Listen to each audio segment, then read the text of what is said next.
Hey, what's up? Zach here, and today I have the all-new Adidas Adizero SL running shoe. And thanks to Adidas for sending me a pair of these to check out. However, as always, all opinions on these shoes are still my own. All right, here we go. Now, the Adizero SL is a little different than some of the more recent Adidas running shoes that I have reviewed, especially the 4D Forward. It is definitely meant for a little bit of a different category of runner, a little bit of a different category of training, but that starts in the uppers. Now, the SL's uppers are made of an entire bed of woven mesh that becomes a little more open and porous, and then a little bit tighter of a weave when you get right here to the midfoot to give you a little more stability, and then in the forefoot opens back up to give you a little more breathability. However, because it is an open mesh on the top and then a netting mesh underneath of it, it does still retain a lot of stability, but also a little bit more of a plush feel than some other competitors. So especially if you use a runner's knot on these, you will get a really good lockdown. However, if you choose not to use the runner's knot, you still may get a little bit of heel slippage on these. So I probably would use that back lace eyelet if you're prone to slipping whatsoever. And on the upper durability test, the Dremel 10 seconds highest grit sandpaper,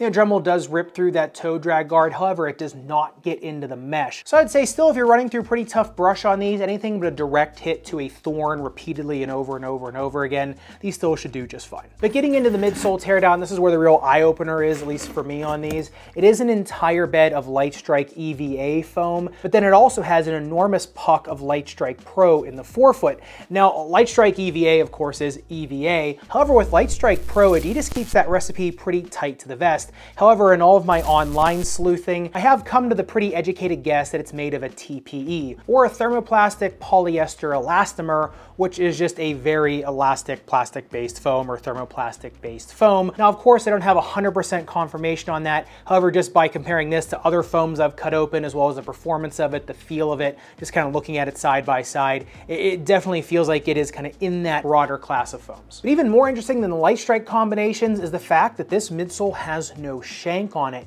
It is also a very light midsole, because remember, the Lightstrike EVA carrier on this is meant to be what it says. It's meant to be a lightweight EVA-based foam. So when opting out of the shank on these and putting two formulations of Lightstrike in there, Adidas is really going for that ultra lightweight trainer shoe and only putting in the essentials. And if you look at these on the jump height test, I got 38 centimeters on these for a running shoe with no shank. That is a darn good jump height, akin to the 4D Forwards that got that jump height just based on the structure and chemistry of the midsole. It's something Adidas has been doing a lot in terms of trying to take weight out of the shoe, but also kind of build back the performance just with the actual chemical makeup of the foam. And so speaking of that midsole setup, if you are somebody that is a heel striker, you can still use these. I would throw an orthotic in them just to maintain the foam stack in the heel, because it is just Lightstrike EVA. You are going to start bottoming that over time. The geometry of these is fine for a heel striker. They transition from heel strike to push off really effortlessly. It's just, I think that these do their best work on a midfoot striker, maybe midfoot to slightly forefoot, kind of right in that sweet spot.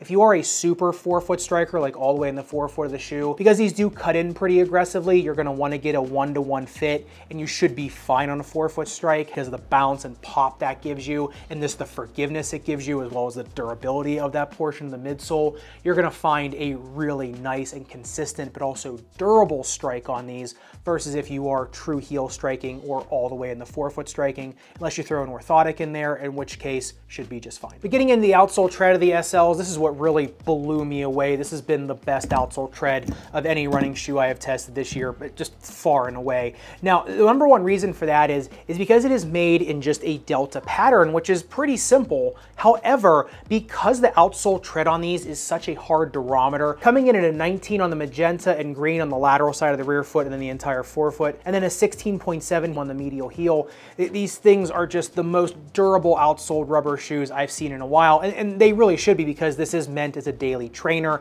It's meant to get beat up a lot. What I like about that is because it's a super hard rubber compound, when you strike down on these, that rubber almost grips into the ground and allows you to pull forward. So just with the shape and grip of the rubber, you really decrease a lot of braking forces on these, just because the shoe is really able to dig into the ground and almost pull you forward. And that is something I noticed on these that I haven't noticed on really any other running shoe I have tested. It's just that incredible pulling force that you feel in the shoe, almost helping you get from strike to push off. And backing up that durometer, if you look at it on the Outsole durability test, the Dremel 10 seconds highest grit sandpaper, I mean, not even a millimeter of damage on these. I mean, this is better than some basketball and tennis shoes out there. But getting into the fit, the Adizero SLs, I mean, for someone that is a narrow foot, you actually might want to go down a half size on these just to really get a nice lock in on them, be able to use that runner's knot effectively. If you're a medium or 2E foot, you can just go true to size on these. I went true and had no problems. If you are a 4E foot, you might want to consider going up a half size, especially if you are a 4-foot striker, just to spread the load out amongst the Lightstrike foam. And I would say if you are somebody with 4-foot pain, because of the Lightstrike Pro, you're going to do fantastic in these,